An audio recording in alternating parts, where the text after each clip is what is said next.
Hello, everybody, and welcome to the show. First things off, I totally screwed up. We had an incredible interview with Arlene Angerfist Blenko, who just got drafted into the GFL, and then technical glitches, everything gets lost. So I am so sorry to Arlene. If she doesn't beat me up, I will definitely want to have her back on because we talked about a whole things about GFL, which I think you want to know. I'll talk about it later in the show.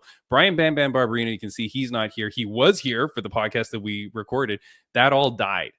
I got my second guest back. He's going to be at the second half of the show. That is David Fuentes from Mexico. He's making his international debut out at Fight League Atlantic 18 on the east coast of Canada, February 1st. I will be there commentating the event. It's going to be an incredible show. That guy's awesome. Stay tuned for him. But now I get a secret special first guest on the show, which is very, very cool. This is so last minute, but I'm so appreciative. Guys, thank you for watching. Let's hit it. Ladies and gentlemen, this is the Fight Insight Podcast. All right, our guest right now, she is an undefeated bare knuckle fighter for BKFC who is currently on a 2-fight win streak with the 2 first-round finishes. That's the way we like it. She's looking for that 145-pound belt. She made waves at Knucklemania 5 last weekend by creating a viral moment as she went face-to-face with Hannah Rankin. And man, do I love that. You got to make those viral moments. You got to make the fans demand the fight. You got to make the promotion take notice. So let's talk to her. Maybe we'll get her to talk some trash so she can create another viral moment. Ladies and gentlemen, please welcome the Black Widow. Hey. Boom. Yeah, you definitely got to make those waves, man. And I'm all about that. Everyone that knows me knows I am. Yeah, but that's okay. But that is the thing. I mean, let's just get right into it. First of all, thank you so much for joining the show. I really appreciate it. I've been a fan of yours. I've seen your fights in BKFC. And just to set the stage, although we are your favorite combat sport, mostly MMA combat sport podcast that you're not already listening to, boy, do I love BKFC. I went 2 years ago. People that listen to the podcast will know. But for your fans that are going to watch and they go, this Timmy B guy doesn't know BKFC. I've been watching BKFC for a long time. We always have fighters on the show. Just a couple of weeks ago, we had Taylor Killer B Starling, who, boy, that fight was madness at Knucklemania 5. It was a good fight. And, 2 years ago, I'm in London and they had a BKFC show in London while my wife and I are there on vacation. It's kind of like our honeymoon. And Really? and I said, hey, hun, can we go to BKFC? And she's like, that is like, she hates watching it on TV because it's so bloody, it's so violent, right? BKFC is so kind. They say, Timmy B, you're the best Fight Insight podcast we've ever seen. We're going to give you media credentials. So my wife and I go, she begrudgingly goes, she says, I'm probably going to be on my cell phone most of the time, And I'm like, yeah, that's fine. That's fine. I just want to watch it. We're sitting there like literally like 4 rows out in London, Way England. better in person. Holy moly, Black Widow. The minute that first fight comes on, my wife is glued to it. Like, could not stop the action, the intensity. There is nothing like a BKFC event. I don't think people understand how insane that is. I don't think so either. I think you're absolutely right on that. Until you have seen one in person, especially if you guys, got the treatment of being really up close, you hear those fists hit. You hear that bone to bone, that bloody action. It's just it's not the same as the MMA, and I love MMA. Like I was kind of telling you before, I love MMA. I will always love MMA. I'm not technically, I'm probably not done with my MMA career, but for right now, my passion and my entire, it's just me 100%. This is just where I belong. It's bare knuckle is what I was meant for. It's my style 100%. Yeah, it's absolutely insane. I'm so happy that you're there. I will say a little asterisk on it's a great show. If you really want a great show, Jessica Borga, if you want to check out a great show, come check out East Coast Canada on February 1st. Go to Fight League Atlantic where I'm going to be commenting. Boy, oh boy, do they put on an incredible show. One of the best promotion in Canada. 5 events a year. Yeah, right here. Hold on. There's my staff badges, so I'm not lying to you. And hold on, let me put a poster up here. I'm going to be interviewing this guy on the show right after you, or we recorded already. The guy on the left there, David Fuentes, but that's FLA 18. Boy, oh boy, like that show. Nice. Yeah, definitely send me that info. I'll definitely be interested in that.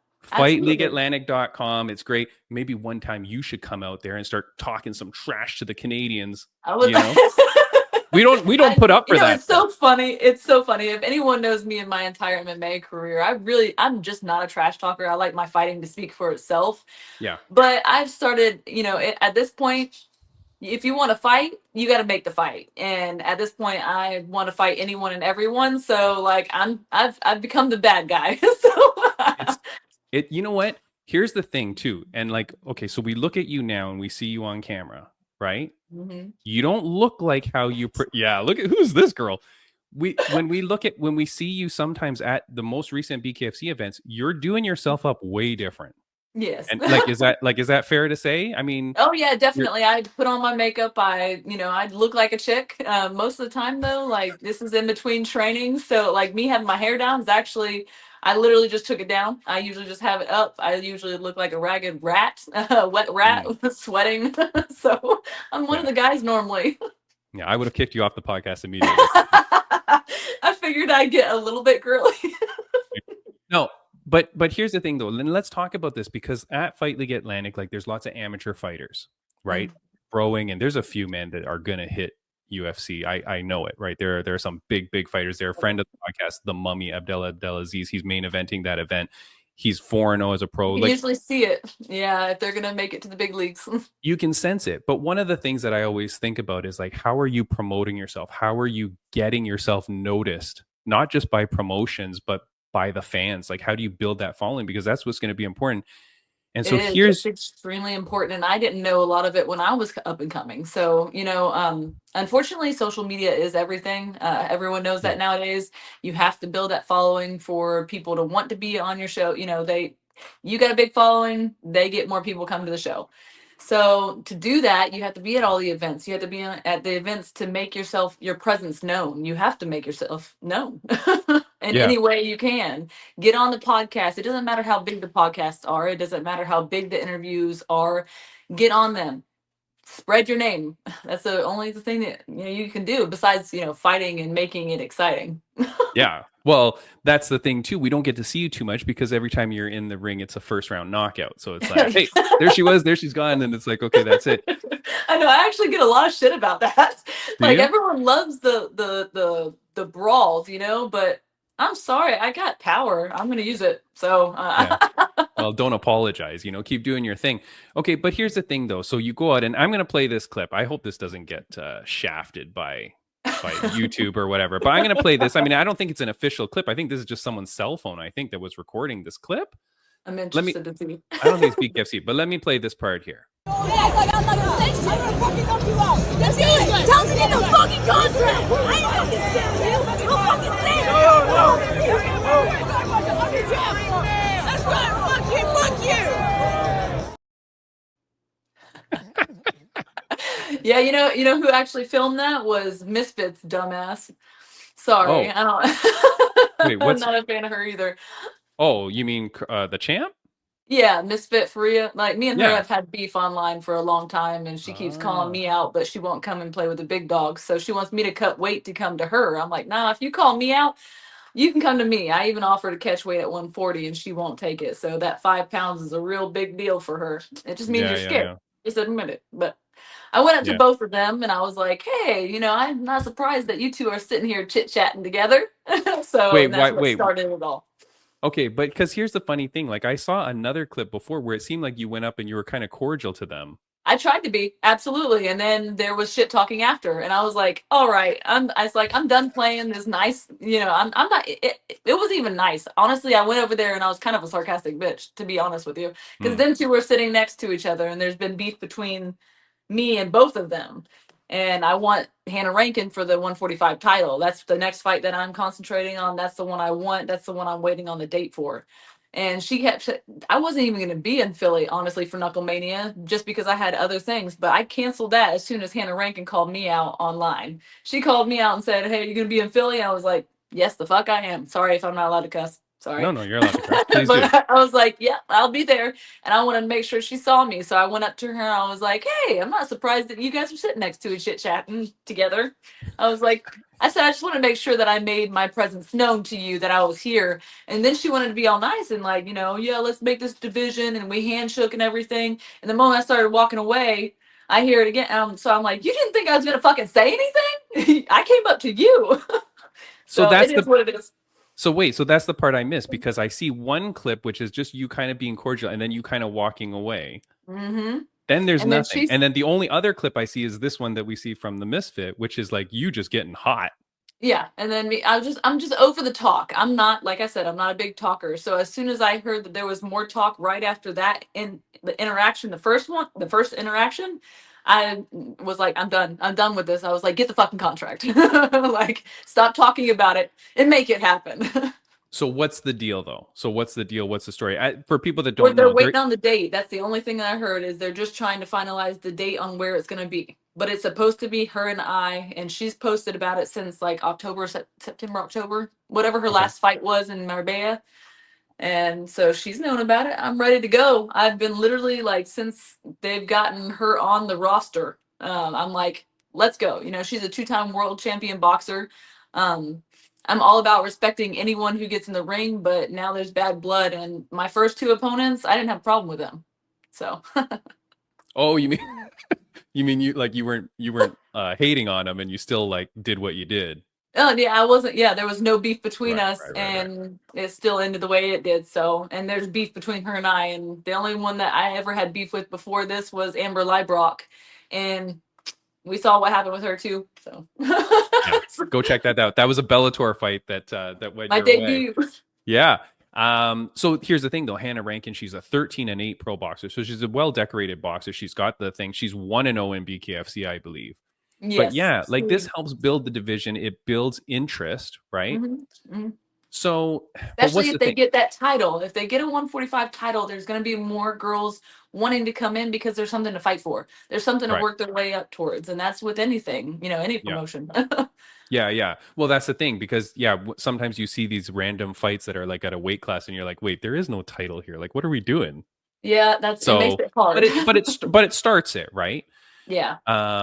Now, if you were to fight her, there's no 145 belt. Would you want to go straight to her for the title? Obviously, you wouldn't want like a Grand Prix or some sort of tournament. Well, she's not the title holder right now, so no, I know.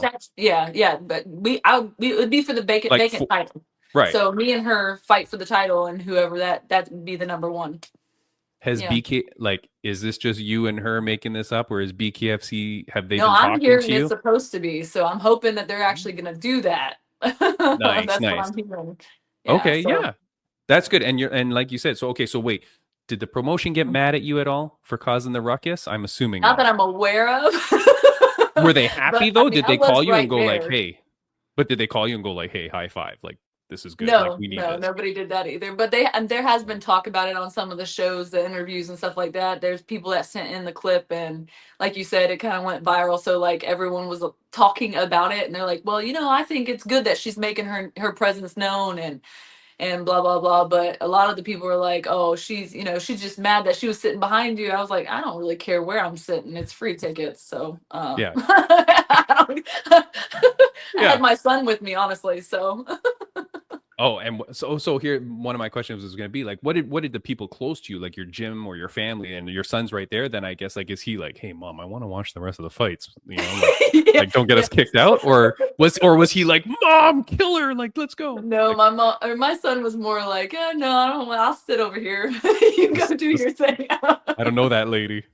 But everyone else, coaches and everything, they're all for it. They understand that. Unfortunately, a lot of people that watch WWE and MMA, there is a mix to it. There is it's show. They like the show. They like the storyline. They like all of that. Those two kind of go hand in hand. I used to absolutely hate when people were like, "Oh, so my MMA years, like you do a WWE." I'm like, no, I don't. Actually, I was on one show of WWE with Bobby Lashley, but I was like, no, it's totally different. It's not skidded. It's you go in to beat that person. You don't know the outcome. But now I understand, like, it's a lot of the show. Everyone loves Right. the show. Yeah. Now, like, look, to be honest, you've got the look, right? Like, I mean, like when you're out there and you've got that makeup on, like literally you are like a WWE I villain. can do the look.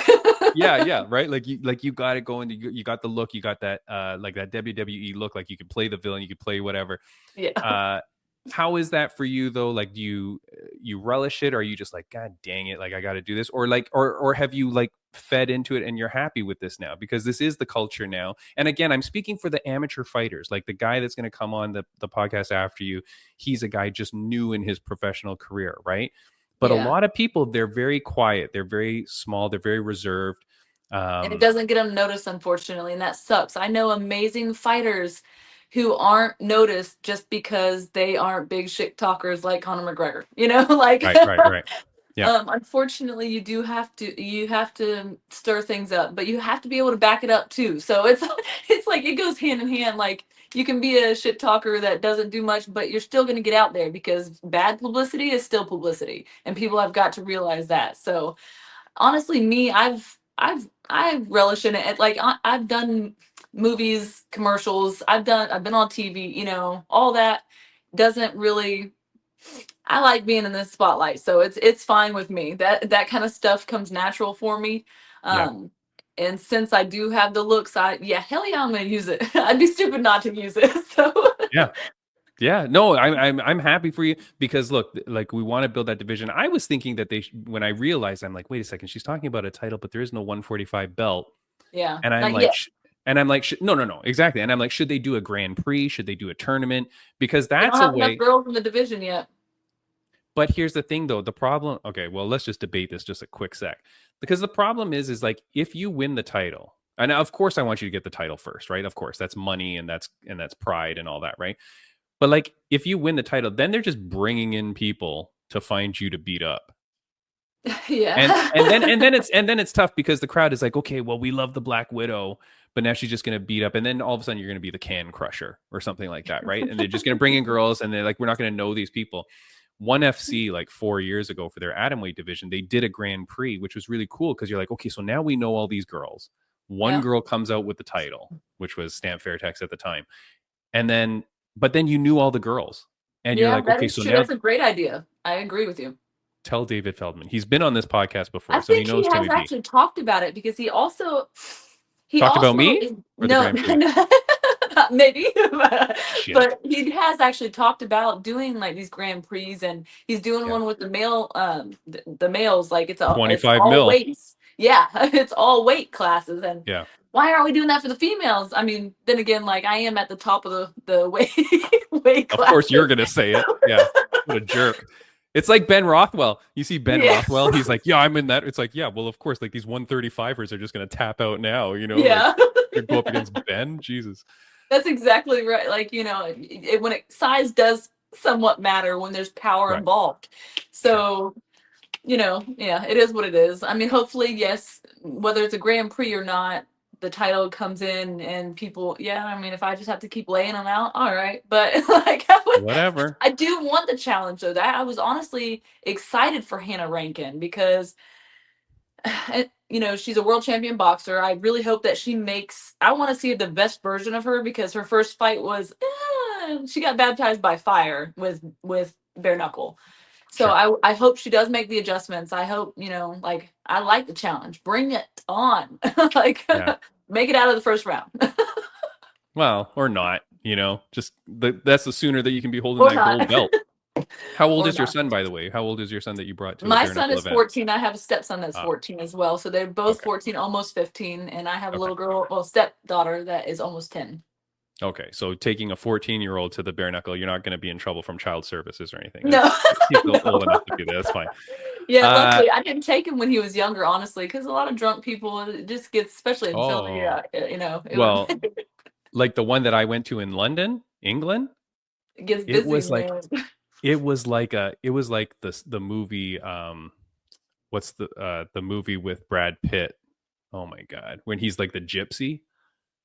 I know which one you're talking not about. Lock, Stock, and Snatch. Yes. Snatch. Yeah. Okay. Yeah. Okay. And like the crowd was insane. Like it was like it was London was those the like those second best gypsy crowd I've girls. ever fought in front of. Yeah, and there were girls that were like standing up on the chairs or whatever, and they turn around that crowd and they were just flipping the bird to the crowd and throwing beer like into the crowd. Like you're just like, That's what is going insane. on? Yeah, crazy. It's Uh insane, and I'm like mama bear, so like I can't be away from him for very long. I want to make sure he's okay, and yeah, yeah. 14 is still a little young for me, so I Yeah, I for couldn't sure. stray too far from him.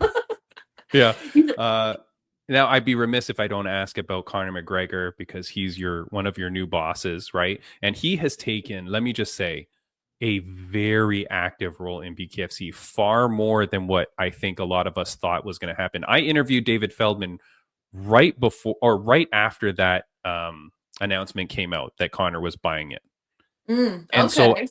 at the time my big question was like, what is Conor going to do for you? And his answer was great. It was people pick up the phone when Conor calls. Right. And so for him, it was a It's way true. that nobody was going to ignore Conor McGregor. So if he wanted to talk to a television station or a movie studio or whatever, right? It has Conor blown up McGregor's on the since. phone. Yeah. But the thing is, Conor's always freaking there. Yeah. He's He at, has been very, very active with the fights since he's been involved. yeah, He took a little bit of time off for that little thing that he had going on. sure. but, Yeah.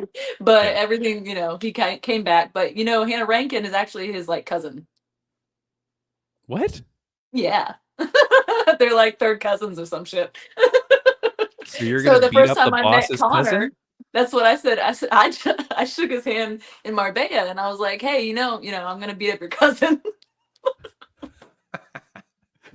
He's like, I love it. I love it. Like, him. He's just Yeah. I beat up 6 of my cousins last night. So like, what does he care? he loves that shit and he loves the show. So he's all for it. He's like, keep doing what you're doing. I'm like, I plan Yeah. on it. Your Irish accent is terrible, by the way. Just so you know.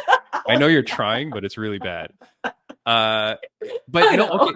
okay. So, but how, like the fighters, they're happy. Like, I mean, he seems like he's just in it. I think he thinks he's a BKFC fighter. Like Yeah, I think that's the he's problem actually too. Because wanting to do one. I, well, I, I yeah, don't know if because that's accurate or not, but no, I think it is accurate because at the end of Knucklemania 5, he gets in there in Jeremy Stevens' face, which there is a huge story there because yes. he's the who the fook is that guy, Who and the fuck? he wants to fight him, but I mean, like he's contracted to UFC. Like we're not stupid, and there's no way on planet Earth that Dana White allows him to fight bare knuckle. I mean, Yeah. just no Unless he way. gets out Because of his contract, I don't think it's possible either. So yeah, I so I would love yeah, to see it though, because I think he would rock at bare knuckle. Honestly, yeah. I mean, like it's insane. I mean, it would he's just an be accurate insane. puncher, man. Yeah, it would just be insane, and it'd be a great thing. But so, anything else with Connor aside from you saying that you're going to beat up his cousin, like the No, I haven't actually relationship? really got to talk to him much besides in Marbella.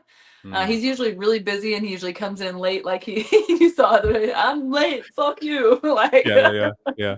That's awesome. so he's usually just too busy, and I really just don't make it a thing. I don't really fangirl with like Mitch people. Like they're people to Sure. me. I respect what they've done for the sport and stuff like that. But I'm not gonna be like, oh my god, I gotta see him. No, and that's not the Black That's Widow not me. style. No. All right. Look, I appreciate so much you taking the time to come on this podcast because it's been so cool, like to see what you're doing. And I know like there's a lot of people that don't like what you're doing. Like, there's It's some always people that gonna be. there's some people that might not like it because they go, oh, it's going to change things and blah, blah, but, or, whatever. But then there's the side of it is like, hey, this girl has to get her name out there. Right. This girl has to do what she's got to do to get on people's Instagram stories so that people then click over, they follow Black Widow Borga. I've got your Instagram down on the handle. So for people that are only on You get audio, to it's see the at other sides too. Yeah, they get to see right. like not just the fighting, but like I show all my life on there, and like my funny side, my everything. So Yeah. it's exciting to see those different sides of the fighters too. So Yeah. It is very cool. So, but I mean, yeah. So follow her at Black Widow Borga, Borga. Follow her on Instagram so you can see all the stuff. Before I let you go, and I do have one final question I want to ask you: is there anybody that you want to shout out, say thank you to, or send a message to the fans, viewers, and listeners? just of course, my team. I couldn't do it without my coaches and team Shift Combat. We are gonna kill it this year, and I'm excited to for what's to come. They're making me even more of an animal and accurate, control chaos. So I'm excited to actually show that on the next fight. So, and of course, all my sponsors that are behind me, they've been behind me, a lot of them since the start, and I couldn't do it without them. Very, very nice. And hey, look, when you get that title fight or the whatever comes next, I want you back on the podcast so we can promote it. I would really appreciate if you do come back. Awesome. I feel like we're friends. We were talking before about sometimes the guests are lame, but you're not a lame guest. So. Well, a lot of the podcasts are lame. No offense to all the others, but it's hard to if you don't have a personality, don't make a podcast. That's all I gotta say. You have personality. Oh, look at that. In the middle of her saying something nice about me, did you get a phone call? A phone call. Yeah. See? Was that another podcast calling you to go, I don't like you talking good about this guy. Get this. No. So yeah, no, I appreciate what you're saying. No, I appreciate what you're saying. But yeah, definitely you got to come back on the podcast. And especially because my co-host, Brian Barberina, look, he's been saying he wants to go bare knuckle. Right. Yeah. And he's a guy that's made for bare knuckle. Like that guy is a grizzly man, so he fits. That's awesome. But the problem is he's too nice. Oh, you know what I mean? On the like besides fighting or even in fights? No. In fights, he's an animal. Yeah. Outside, like when he's just talking, he's such a nice guy. Like that's like when he beat up Robbie Lawler or Matt Brown. I forget one of those two. He's an animal with two animals, but then after it was funny because in one of those fights they start booing him, the crowd. I think it might have been the Matt Brown one because it might have been Matt Brown's hometown. So, but they start booing, and then Bam Bam is so nice. Instead of turning to the crowd and going "boo me, boo you," or whatever, he just goes, "Hey guys, I love you all," and he was just so nice. And then I think the crowd is like, "Oh shit, okay, well we like this guy because he's such a nice guy." But for bare knuckle, I told him, I go, "You should get down to Knucklemania 5 and start chatting in people's faces." Yeah. Go up there in his overalls with the mohawk, you know what I mean? Like it's so hard for people to do that though if it's not their character. But that's why you could teach him. But you could teach act the part, but like man, honestly, I just want to fight, and that's like the main thing. But I don't mind the acting. I don't mind the like the starting stuff to get what I want kind of thing. But it's just everyone even that has met me is like, man, you're so nice. I'm like, it's like Jekyll and Hyde. I've got a demon in me. Like it is. I get to release it legally. So I need to fight. That's the best way. But all right. Well, thank you so much for joining the podcast. I really, really enjoyed this a lot. And you saved my butt because again, to Arlene Blanco, who was a fellow Bellator fighter. Sorry, girl. Right? Yes, I know. She's awesome. I have much respect for her. Just understand she was like on the slopes in California in like Lake Tahoe or whatever, and it's all snow, and she's there in her snow gear, and there's a snow slope behind. It was such an incredible interview, and the stuff that she tells us about GFL was crazy. Like, did you watch the draft? No, I have not. No, you didn't have 4 hours to spare on a Friday night. It was so freaking long. It was so stupid. That's the only reason I was like, I can't do that. I can't. Yeah, but none of us knew it was going to be 4 hours long. We thought, or 3 hours long. We thought it was going to be like an hour. Yeah, get the managers in a room. Yeah. So, anyways, we talked about a whole stuff. Look, this podcast is going a little bit long, so I'll talk about it on another episode. Hopefully, we get Arlene back one day. She's really cool though. Like, what a cool girl. And but anyways, okay, I'm going to ask you my final question. It's a question that my mom used to ask me almost every day of my life growing up. So I ask, what are you laughing at? So it's not something stupid, Okay. Well, maybe it is. I don't know. But my mom used to ask it to me almost every day of my life growing up. So I want to ask it to you. I ask it to all my guests. On a scale of 1 to 10, Black Widow, Jessica Borga, how happy are you? 10. Oh, all right. This is the happiest I've ever been in my life, honestly. I have a wonderful husband that my family, and thanks to them as well, because I said my team and everything, but they're part of my team. My family, my husband is the first person in my life that has treated me with actual love. Like all the relationships before didn't work, but it's just I'm happy. I'm truly happy. I'd be happier if I thought, you know what, make it a 9, because until I get that contract, I'm really not happy about that part. So make it a 9. Right. When you get the contract, how long do you think you get? Like, how long will the contract? So if it won't be long. I'm here in March. at the latest April. Oh, okay. It will be soon. And I've been in fight camp pretty much, like training for Hannah pretty much since, I heard her say that since September, October. So All right. Well, look, go kick ass. Right. Keep training, keep doing your thing, man. Keep putting out the content, keep getting on people's radars. Like you said, you're smart. Get on the podcast, get on, not other podcasts though. Don't promote them. But get on the interviews, right? Get your face known, get people to know you, because that's how things work in the industry now, right? But you're already there. You're in BKFC. You're a BKFC fighter, 2-0, perfect record, perfect finishing record. So good luck to you, and I really can't wait to see you on this podcast again. Be very excited. Thank you so much for having me. I'm glad we could make it work today. Yeah, thank you. Okay, have a good one. See ya. Bye-bye. Bye. Dang. All right. That was a very cool surprise guest. Look, I booked her this morning because I was so depressed about losing that interview with Arlene. So again, Arlene Blanco, I cannot say apologize enough to her and her management. But here's the thing. I do want to say thank you to all the friends of the podcast. If you're looking for other great audio podcasts, go to rageworksnetwork.com. We've been with them forever, for 4 years. This is our 4th year anniversary episode. So it is kind of crazy that I'm alone, after having so many guest hosts and stuff like that. But RageWorks Podcast Network, go check them out. And announcing that we are now on the Sweep the League Network and Refocused Network. We're thrilled to be part of them. They are platforms that are all about showcasing incredible content creators and hosting interviews that inspire. So Timmy B and the Fight Insight Podcast, we are a part of them now. So go check them out. Again, it is Sweep the League Network and the Refocus Network. You can find our content on there now as well. Of course, I'm on Millions. You can buy my t-shirt there. Go to millions.co to get my t-shirt. That would be really appreciated. The link will have the description there on how to get to that. What else? GFL, man. I got so much to talk about it. But look, let's get to our second guest now. Again, this was recorded yesterday. I think with all the glitches and stuff like that, the audio was a little bit busted too. Not his audio, but my audio somehow wrecked. So I apologize if that's the case. But let's get to that interview now. And guys, Fight League Atlantic. I'm going to say it a bunch there. I said it a bunch earlier. Please come out and support. I'm wearing the shirt now. You can't really see it. Hold on.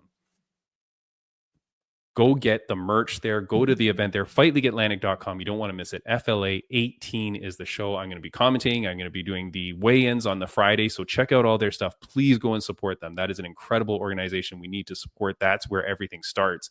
Guys, let's get on with the second interview. Thank you so much for joining the show.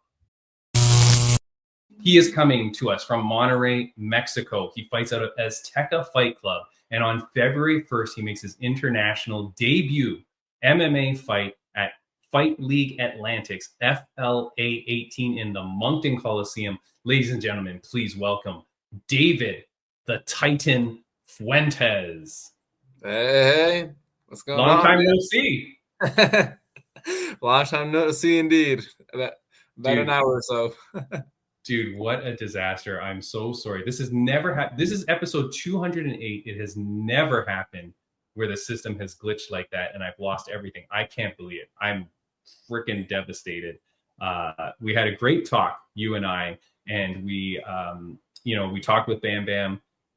I do want to say you got some great advice from him about fighting in front of an international crowd, because that's a big thing to you, right? Yep, it is. It is. Yeah. For those that were not, just me, you, and the walls here, what did Bam Bam tell you about fighting internationally? Well, he essentially said to not let the pressure of not being in my home country affect me, because my opponent's the one that's got the pressure is on him because it's on his turf, and to just let go of all that, of the fact that the crowd's against me, and just go in there and do my thing. Yeah, that's it, man. And I mean, and that's the thing, right? That the crowd here at Fight League Atlantic is going to be insane. It's going to be a big crowd. Everybody's going to be rooting and hollering. And of course, the big news that just dropped today, we're recording this on Monday. This podcast comes out on Thursday, but your opponent has changed. So you were set to fight one individual. Now it changes. And now you are fighting the Bear, Pat Carroll, who has fought a couple of times recently for Fight League Atlantic. He's a hometown guy. So you're going to be coming in to play spoiler. What does that mean for you? Well, for starters, it's a chance for me to showcase my skills against from what I can tell and from what I've seen, it's an experienced guy. You know, he's older than me. He's an experienced opponent, and that only gives me more drive to not only put on a great show, but really show what I can do in the cage. Yeah, that's incredible, man. And like, so here's the thing: you're training for one opponent. Now it switches, and as we talked about before with Bam Bam, you know, kudos to both of you because he takes this fight on short notice. He takes it on a week's notice, but you also have to accept, right? You're making your international debut. This is a big thing for you. I know that when we spoke on the FLA Exposure podcast, that you had talked about, hey, yeah, I'm studying my opponent. I'm doing the work. I'm getting ready for him. How does that change now for you with a new opponent? You just quickly study, or do you not now? Well. Obviously, we when we got offered Pat Carroll, we obviously did our homework and we went back to his previous FLA fights, and we looked at his style and we thought, well, it's still a good matchup. You know, the game plan and the training camp that we did for Drake also matches pretty well with what Pat brings into the table. So we said, you know, the weights a little heavier.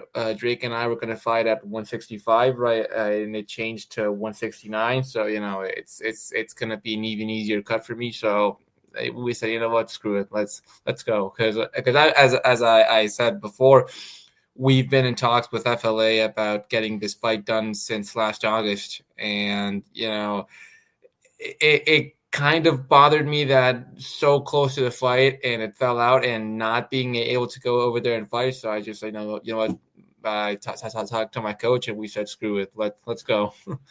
Yeah, no, that's incredible, man. And yeah, again, kudos to you, man. And kudos to Pat Carroll for taking it. Look, for people that don't know you, right, because you're going to be coming in now and our audience is all over. But of course, you know, when you go into Fight League Atlantic, it's that East Coast Canada crowd. What can they expect from a Titan fight when it's David the Titan Fuentes in there? What can they expect? Well, I, for one, consider myself a technician.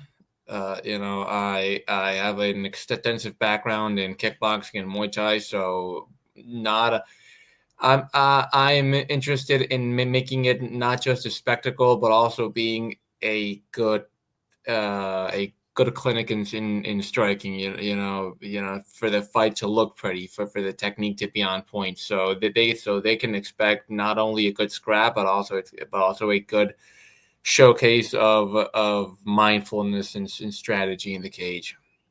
Yeah, that's incredible, man. And you know, I know that you have a teammate coming up with you. So out of Azteca Fight Club, you also have another team member coming with you who's making the fight as well, Manuel Garcia. I believe that's his name. I don't have any notes on me now. So, but Manuel Garcia, he's coming out, man. So how cool is that, though? You know, like you're making your international debut. That's a big thing. But to have someone by your side, have you been training with him long? Are you guys good buddies?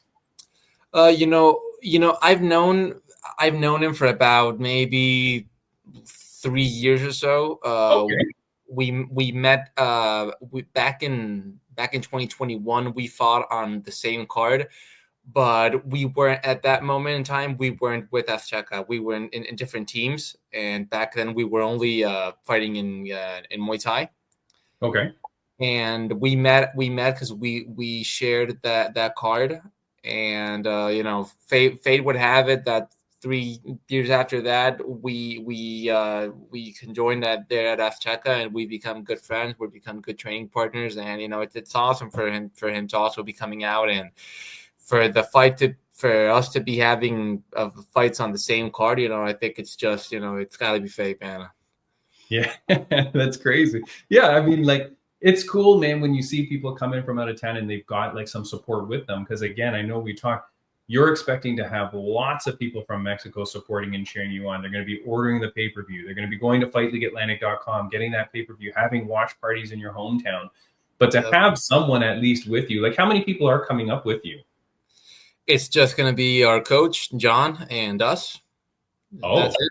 It's just going to be us three.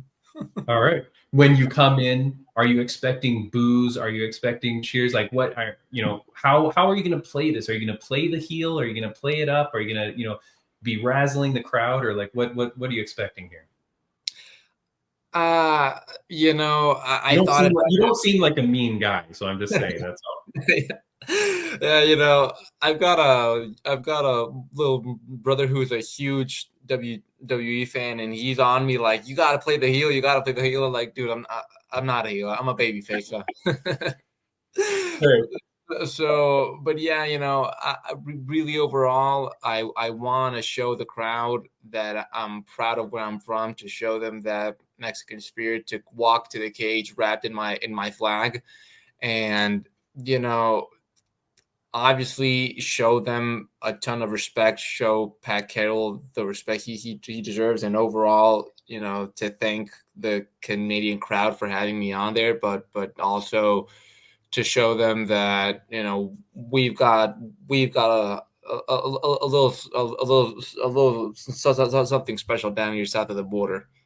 Yeah. I mean, that's the thing, right? We always hear about the Mexican fighting spirit, the fighters in the UFC. They always talk about it, and we see it. Is that a real thing, or is this just a legend? Like when they talk about the Mexican fighting spirit, how is it that as a young man growing up in Mexico, how does that go into your psyche or your mentality? Like, where does that come from? Well, honestly, I think it comes down to maybe our genes, our ancestors. We are a warrior race. We are our ancestors.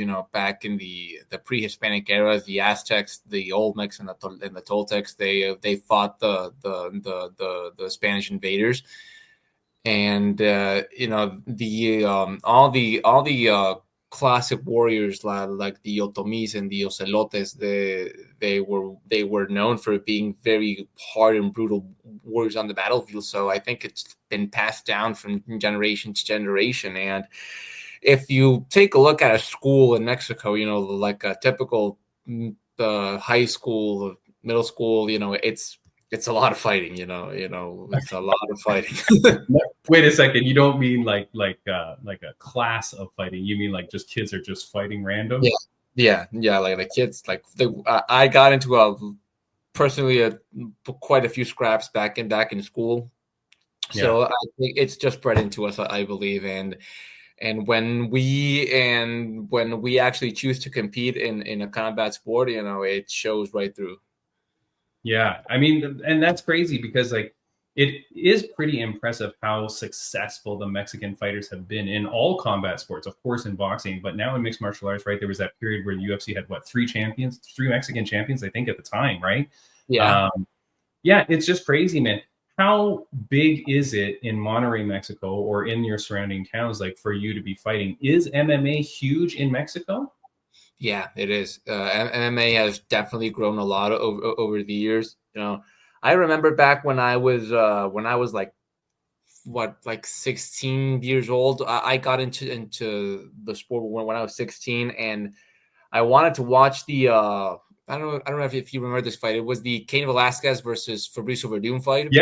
Yeah, of course. Obviously, Cain Velasquez for us, he was our first Mexican fighter in the UFC, so he was huge for us. And I wanted to watch that fight, and I absolutely no restaurant or sports bar around my area had it. And a couple of years ago, when Brandon Moreno fought, I think Biggie? it was I thought when he fought Pantoja for the last time, I was at a Buffalo Wild Wings, and the entire restaurant just erupted in applause for Brandon, and that's when it hit me like MMA is now mainstream in Mexico. And also we've got a bunch of great organizations like Lux Fight League and Budo Center Championship that are like the feeder leagues to the UFC in Mexico. So it's taken off. I mean, we've even got a PI in Mexico City. Really? Yeah, you didn't know? No. You're saying a performance institute, a UFC performance institute? Yeah, I knew obviously there's the one in Vegas, and I knew that there was one in China, I think, or somewhere in Asia. Mm-hmm. But there's one in Mexico? Yeah, in Mexico City. So wait, so what does that mean though? Because see, this is the thing. Like, if you're a UFC fighter, how you do not move to Vegas is beyond me, because to be able to have access to that PI, get all the training, get all the nutrition stuff and everything like that. Like, I think like food is free and stuff like that too. Like, it's crazy. Yeah. It's very strange to me when, like, you know, like even Bam Bam, like I've known him for years now through this podcast when he was fighting in UFC. And I always thought, like, do you just pick up and move over there? Because the benefits must be huge. When do you get to start accessing the PI? Once you get signed to the UFC, or it's once you know someone at the UFC, you can go with them, right? Yeah.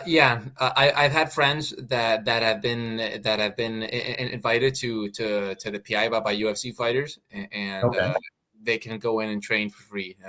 I think I mean, if they're not a UFC fighter, I think they do have to pay for like for food and stuff, but they can gain entry for free, I think. Or you just let the UFC guy get food and then shovel you something, you know? Just slowly start drinking their shakes and stuff. Slide it into my back pocket, that protein bar. Just excuse me, sir, didn't you just grab a banana? Yeah, I just want 2 bananas. That's fine. So you know David Fuentes is eating a banana. So look, man, is UFC the ultimate goal for you? Is this where you want to take it? Obviously, you know, you're going to be fighting in Fight League Atlantic, and that's huge. It's your first international fight. But beyond that, and, you know, I hope that to see you in Fight League Atlantic multiple times, because, you know, I'm commentating there. I'm going to do the weigh-in. So I'm so excited. And that organization, man, to me, it just has my heart. They are kicking ass, putting out what incredible events, and like really supporting all of East Coast Canada, if not all of Canada, and now internationally, right? Like giving you the dream. Yeah. But is UFC the ultimate goal for you? Yeah, it is. Yeah, it is. We, me and my coach, we've got maybe like a 5 or 6 year plan to get to the UFC. So this is part of the plan. Nice. So not right now. We're just, you know, sticking to the game plan of what we've got in store, and yeah, we've been blessed by God, honestly, that this opportunity came to us. And right now, it's really just to put the best of us, you know, up in the cage. Yeah, that's awesome, man. Are you okay on time? Can I keep bothering you for a little bit? What do you got to do today? Like, what's your day plan? Like, what else are you doing today? I'm gonna go train at 7 p.m. and Okay. I already did all my work my work in the morning, so we're good. We're gone on time. So wait, it's 4:30 where you are now? It's 4:30. Yeah. And you've got till 7, so we can do a 3-hour podcast. This is perfect. Perfect. Yeah. No. Okay, so you said that UFC is the dream. I'm going to go a little bit off topic though. GFL, is that your dream at all? When you saw that on Friday, do you even know what I'm talking about? GFL. Yeah, the GFL. Yeah, I saw it. Okay, total garbage, good, bad. What are you thinking? I think it's an interesting. How would I say concept? Yeah, I think it's an interesting concept, because I remember, I think it was the International Fight League that had like these, like back in the day, like this whole team setup.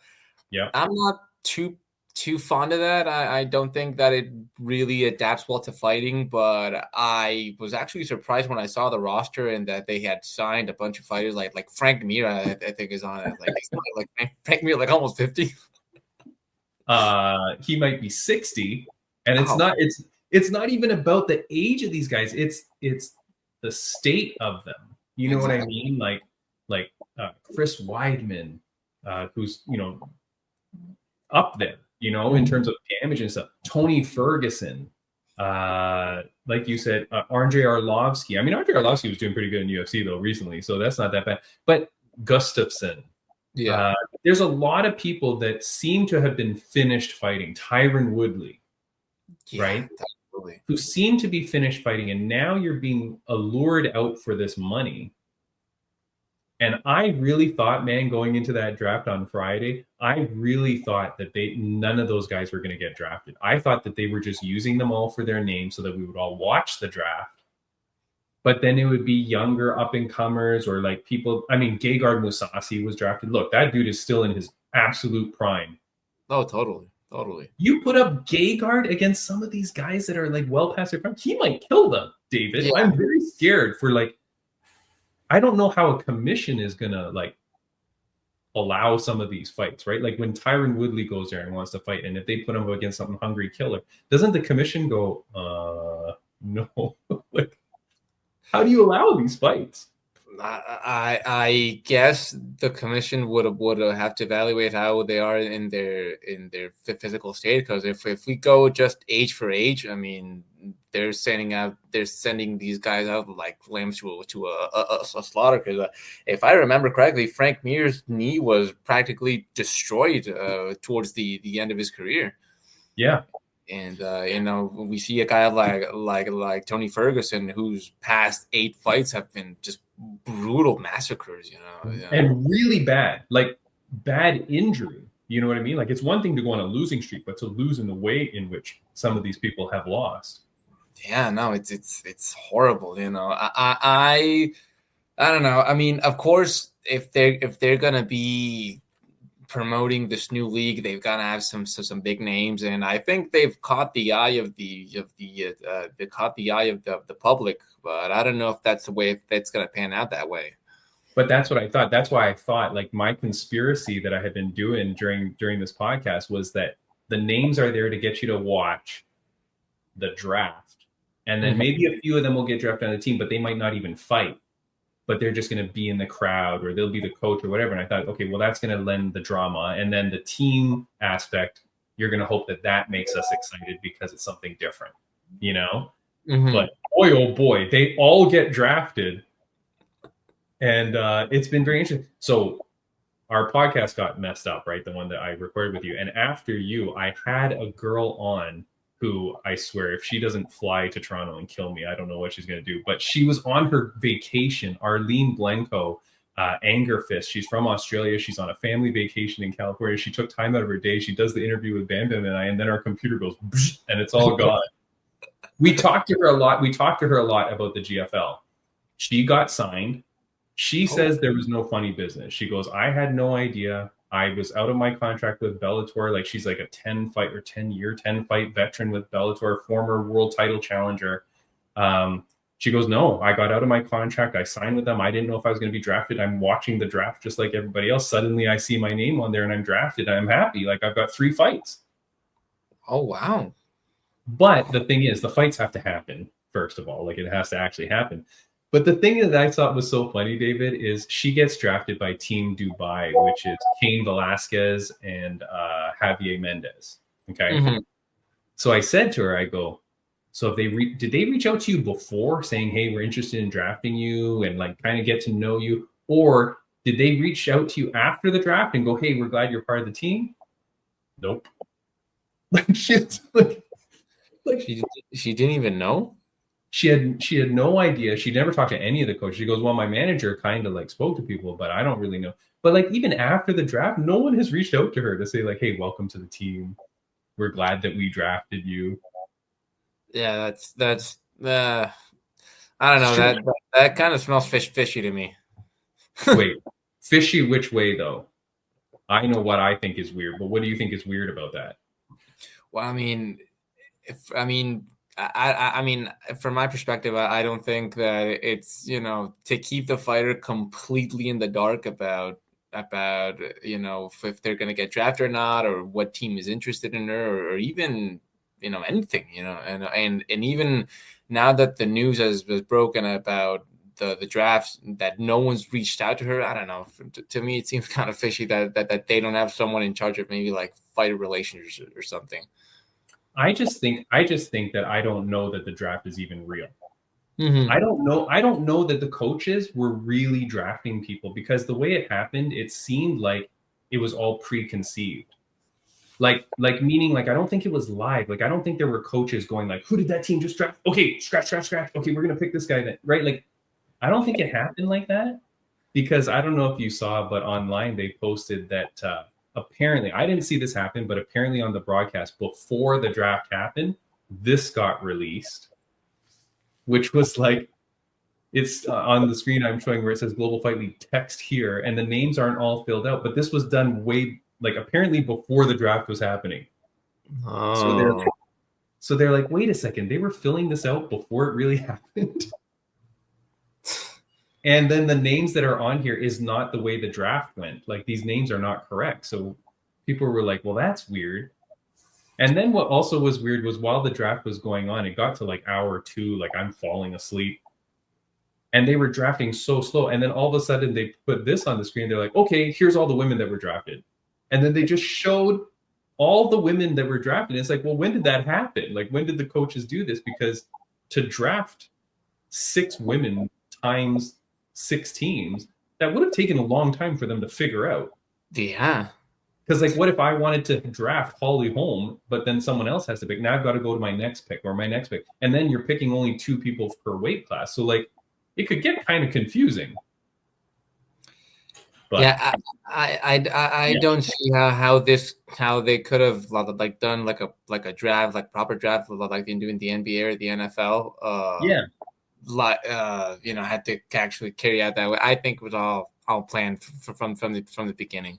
So do I, man. I think it was a little bit weird, but that said, I'm happy that these fighters have a place to fight. Like that's what Bam Bam and I were saying. We're like, okay, regardless of whether it was fake or not, and whether they scam the fans, as long as the fighters get to fight, that's all we care about. You know what I mean? But so that's my Timmy B's conspiracy of the week. Okay? The draft was fake, man. Like it was not happening in real time. It wasn't thing, but that doesn't still take away from the fact that this is cool. I think it's cool. I don't want to see people get hurt. I don't think Tony Ferguson should be fighting. I mean, who am I to say, I guess? But I wouldn't, the matchups have to be right. That's all that has to happen. And I will say to Arlene Blanco, who spent time out of her family vacation to interview with Bam Bam, I am so sorry. Like, I don't know if you can see, I keep staring down at my phone because I keep waiting for her to send me like hateful messages. But it's terrible, but I feel bad. But so, man, what can I ask you? What did you want the fans to know about you? Like, what do you want people to know about you? I feel like one of the stories we talked about with Bam Bam, you used to be bullied when you were a kid. You were a chubby kid. Bam Bam was laughing because he's a chubby guy. And he said, well, I was a chubby kid and I'm a chubby man. But you lost so much weight. Yeah. Like, that's a crazy thing, man. And that's all because of martial arts? Totally. Yeah, 100%. I think, I've been on this fighter's journey for the past 8 years or so since I began fighting in the amateurs, and I can 100% say that this sport, it saved my life. Because back in, if it weren't for the sport, I would probably right now be obese. Like morbidly obese, because judging from the way I was going back before I began training, I would probably right now be morbidly obese. I would be struggling with some form of addiction. Probably I would just not be going down a good path. So I can 100% say that this sport saved my life, and it gave me a sense of purpose. And I've been fortunate to be able to teach classes to the youth in my city, around a bunch of gyms in my hometown area. So I don't know, it's kind of fulfilling to like see a young kid like sort of about to go on the road that you've been on for so long. I don't know, for me it feels really good to see these kids that are in the same spot that I once was, that they're insecure, they're chubby, they're obese on some occasion, on sometimes, or even friends of mine that have come to me seeking to help them train because they want to lose weight, or they want to stop smoking, or they want to stop drinking. I think that this sport totally has the capacity to save lives. Yeah. And look, man, and you're an inspiration to them. You know what I mean? Like, you're out there, you're doing your thing. You've changed the way you look. I really hope, man, that you get all the success in the world, and that you continue to share that story, because we've seen that story from other fighters who like use their past to then inspire the youth of tomorrow. And that's what you got to do, man. So I know you might not want to, but you got to save those photos of when you were a chubby kid. So that when they do stories, you know what I mean? Like, if UFC wants to do a story and like, well, this was the Titan back when he was a kid, and look at where he is now. And when you can speak to kids and tell them, right, that this is the story, this is the transformation you can do. It's very cool, man. Like, I'm very proud of you. Thank you, man. Yeah, I've got those photos on my phone because Yeah. Yeah, okay. no, that's crazy. One thing I do want to ask you before I let you go, man. You speak very well. Like, you speak English so fluently. When we were on the FLA podcast, FLA Exposure, you were translating for your friend Manuel. And I do want to say kudos to you, man. I thought it was so cool because as he was speaking, you were typing to make sure that you didn't miss anything, and so that you would be able to relay exactly what he said. I really appreciated that. How come, I don't know if this is a terrible question, but like, how come you speak such good English? Like, it's fluent. Did you grow up in somewhere else? Me and my family, we moved to Atlanta when I was about 6 years old.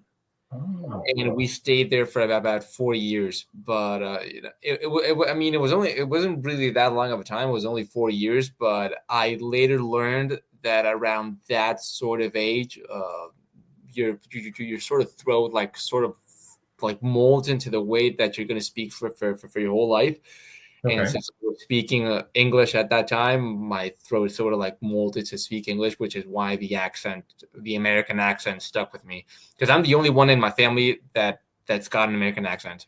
Neither my parents or my brother, they have an American accent. So when you speak Mexican, does it come off as if you're an American speaking? Like, do people in Mexico think that you're a foreigner? No, because I've also got my normal accent in Spanish. My accent is from the north because Montreal's in the north, and we have a very different way of very different accent from the people in Mexico City or for the people in the south. So when I'm talking to other people here, they know I'm from the north. Oh, okay, all right. Well, so it all works out, man. No, I mean, hey, look, speaking about making your first international fight and stuff like that, it makes you incredibly marketable, right? Because then you're able to speak to the crowd, whether they're booing you or cheering you. Yeah. Whether you take your brother's advice and become the heel or not, right? You're going to be able to speak to the crowd, cut the promos, do all those things. So it's great. If you win at Fight League Atlantic 18, at FLA 18, what's next for you? Do you look to come back to Fight League Atlantic again and continue like a run in that organization? Are you looking elsewhere? What does the future hold for you? I know you said you had a 5-year plan. Well, for the time being, I would love to absolutely come back to Fight League Atlantic. The fight hasn't happened, and we haven't at the shirt. The fight hasn't happened, and we haven't even flown to Moncton. But we've received such a good treatment from them. Everyone's been super nice, and they've given us every accommodation possible. And I think they handled the whole situation with original fight falling out, and we got to get the replacement. They handle it so well that it's leaving a very good taste in my mouth. And like I said, we haven't even flown to Moncton, so I'm pretty sure. Yeah. I'm pretty sure everyone's going to be super nice, and we're all going to have a blast at the fight and afterwards and at the weigh-ins and such. So if Fight League Atlantic is willing to have me for their upcoming events, then absolutely we're all for it. That's cool, man. No, I'm very excited, buddy, because I'm in Toronto, Canada, and my first opportunity to get out there was, I think, September of 2023, and I just fell in love with it, man. And I'm so honored to be a part of that organization. It's through this podcast kind of that I met people, because I met the owner, Derek, or one of the owners, Derek, through this podcast, because I was just looking at like other Canadian organizations. I was like, this is so cool what you guys are doing. Next thing you know, I'm out there, and the people are really good. I think you'll have a really good time, man. Most importantly, you got to put on a good show. You got to get out there. You got to kick ass. You got to do your job. And last question I'm going to ask you, man, and thank you so much for spending the time. It's a question my mom used to ask me almost every day of my life growing up. So I normally ask it to my guests. I didn't ask it to you the first time, so I feel good. I feel like this is a surprise now. On a scale of 1 to 10, how happy are you?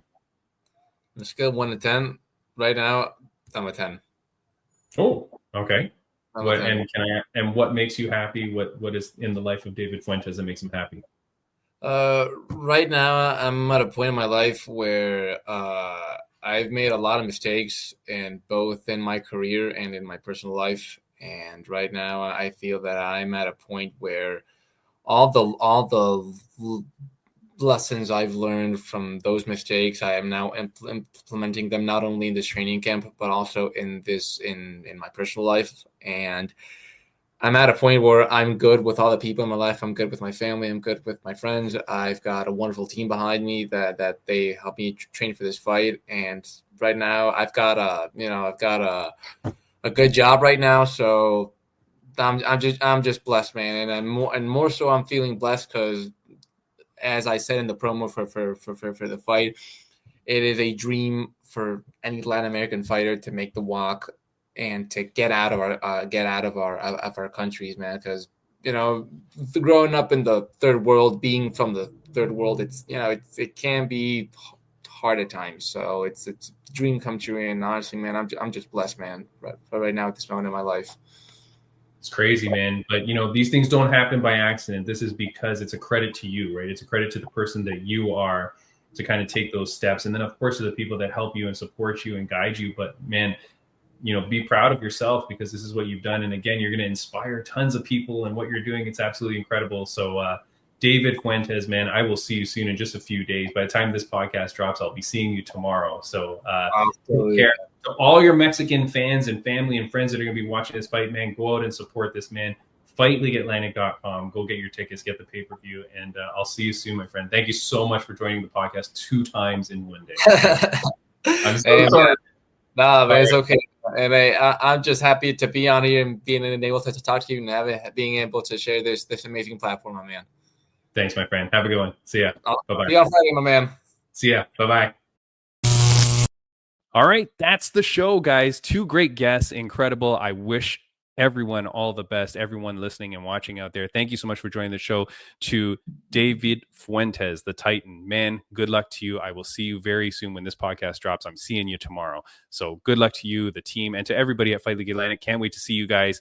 To our good friend now, our new best friend, the Black Widow, Jessica Borga. What a great interview that was. Let's wait to see when she gets that title shot. It's coming for sure, man. When you cut a promo like that, when you get on the eyes of everybody like that, that's happening. So that's very cool. And to know that opponent is going to be Conor McGregor's cousin, that adds some drama too. So guys, we will see you next week. Thank you so much. Next week on the podcast, Dennis Frimpong from Octagon MMA, who just fought Paddy Pimblett behind closed doors.